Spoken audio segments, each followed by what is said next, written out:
Welcome to part 2 of the Business Maverick show, talking about change resistance. In part 1, we talked about what change resistance is and where it comes from, what are the drivers behind it. And in this section, we're going to talk a little bit about what to do if you've got it there happening right in front of you. Jax, we've got change resistance. Oh my goodness, we didn't do all those things you told us last time to do. What can we do about it now? What can we do about it? So there are a few things that you can do to reduce that resistance, okay? And also just to remember, sometimes you need to experiment and try different things out here. Yeah. There's no prescriptive answer to this, just like with anything in change management. The first one is about framing the change for me. So we talked a little about this last time and how the importance of framing, but if you actually see it and you're right in the middle of the change, it is something that you can just step back and do again. And there's a really nice tool that you and I both used many, many times in the past that we got from a super chap called Jason Clark, and you can see his TED Talk, which is TEDx Perth. So we call this the 4 doors, don't we? And we've used this time and time again with clients. And it works really well because when change feels all-encompassing and overwhelming, actually it just helps you organise it a little bit into things that aren't changing, things that are changing. So we draw 4 doors and we do it in a workshop type environment and ask people to just take some stickies and put up in terms of the 4 different categories. Yeah. So the first one is things that we used to be able to do and we still can. The second thing is things that we couldn't do before and still can't do. Then the third door is things we used to be able to do and can't do now. And lastly, we've got things we couldn't do before but can do now. Now, there's a lot of words there. However, just to simplify that a little bit, those first 2 doors are BAU, right? We can view it as it's the same as before. No change. There's no change at all. Yeah. The third one you look at and you go, okay, those are the things I'm going to have to let go of. And hopefully they were the painful things, right? They were the ones... In many instances, they will be. Okay. So they could be, as you say, a lot of negative things there, and you just got to let them go and accept that that is changing. And then the last door is where the opportunity lies.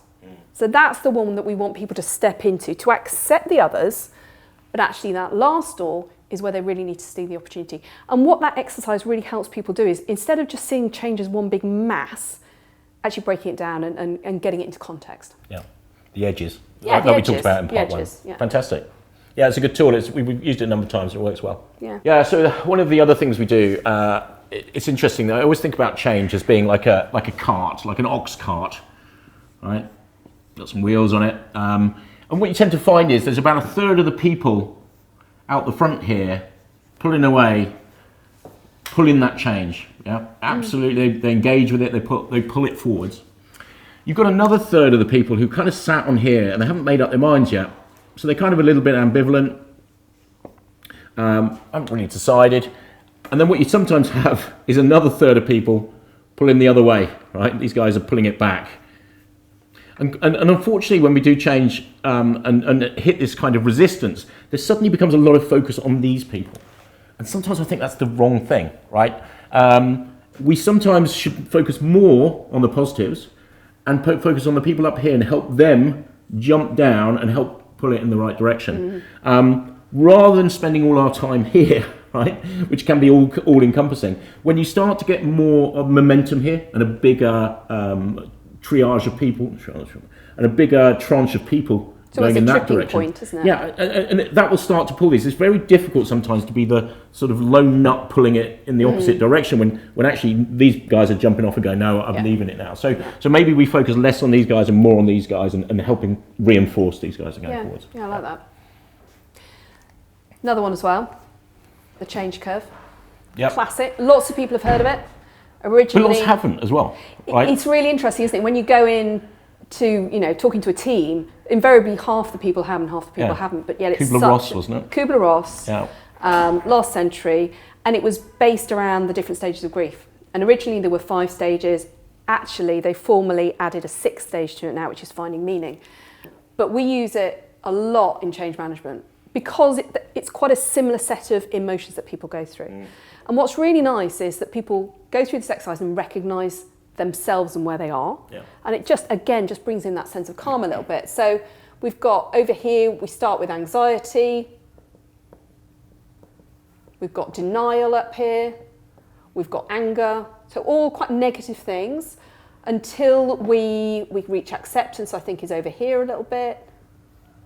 And then here we have the fine meaning, which is this newer one, and actually has only been added recently. But I love this. I absolutely love that, because to me, acceptance is a bit of a hard stop. It's a bit of an end. It's not very positive. But actually, when people embrace it and then find meaning, I find that a really powerful one to add on. The pit of despair here, which is the lowest point, right? And so great change management, actually, what we're trying to do really is we're trying to reduce the up and down. We all go through this with every change, right? Whether we're moving house, or there are system changes at work, or organisational changes, whatever they are, we all go through this change curve in some shape or form. And what we want to do is, as you say, we want to avoid people spending too much time, too deep in this pit of despair. Yeah. So change management is really trying to narrow that gap and shorten it. But one of the interesting things to recognise is that people can be at different points of this, week to week, day to day sometimes, and can move through this really, really quickly. And they can move up and down it. Yeah, and backwards. It's not a linear progression, Absolutely. Is it? Yeah. So it's quite an interesting thing, not just to do as an individual, but also to do as a team. And we've done this with Post-it notes, haven't we? Where we've got people to put where they are this week and put people where they are last week. And sometimes they move backwards, sometimes they move forwards. And one of the really interesting questions then to reflect on as a group is, how do we actually help each other? Mm. You know, because that then helps in turn resilience, which is a whole other TV episode. But how do we support each other as a team when some people are here for anxiety that we talked about in the last episode, you know, and other people are actually accepting, you know, those people can really, really help people who are in the pit of despair or back here. I remember one of the financial organisations we were working with, we showed this to a team, and a lady called Maverick, and for her, she'd never seen it before. Yeah. And she went, this explains everything. This explains everything. Not only the change they were going through, but also she said, I moved house recently. I should have been really, really happy, and yet I was here and I couldn't understand why. And now she understood this. Yeah. And I also remember the same place we had another bit of change in a different part of the organisation, and we put this in front of the team, and actually most people were kind of in this kind of space, but there was one guy who had the courage to come up and went, I'm here, right? I'm still here. I'm really struggling, guys. But what was great was having that honesty and allowed these guys to go, how can we help? Yeah. Right? How can we help you through this? Yeah. So really, really powerful tool, really simple tool, been around for years, but getting that out and letting people interact with it as a group setting can be really powerful. Yeah. Brilliant. And then your last one is influencer network. Yeah. So one of the other tools we've used quite a bit is thinking about, there's three structures in an organisation.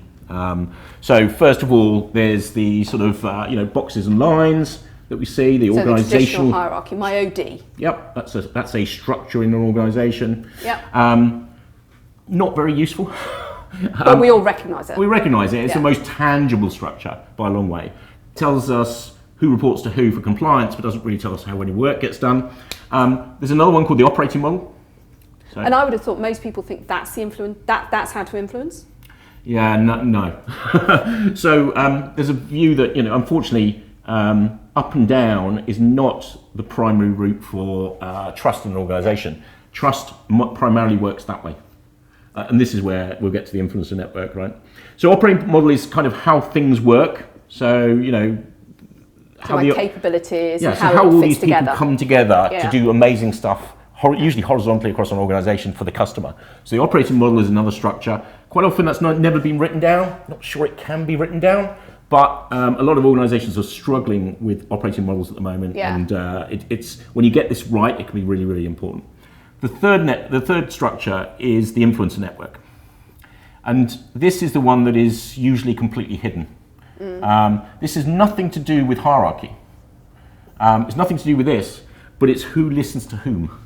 It's the nodes in the organisation, the people who are highly connected and can influence people. So when you can tap into that network, you can get change happening really quickly because they become sort of change champions. They become the people who you listen to. I remember I did this in years and years ago, a project I was doing, rolling out a new way of thinking about interaction in a sales environment. And one of the guys, They tried it 3 or 4 times before to turn off all the printing and move to this sort of online method. Tried it 3 times before, it failed every time. Everyone still had 1,000-page reports, absolutely honestly.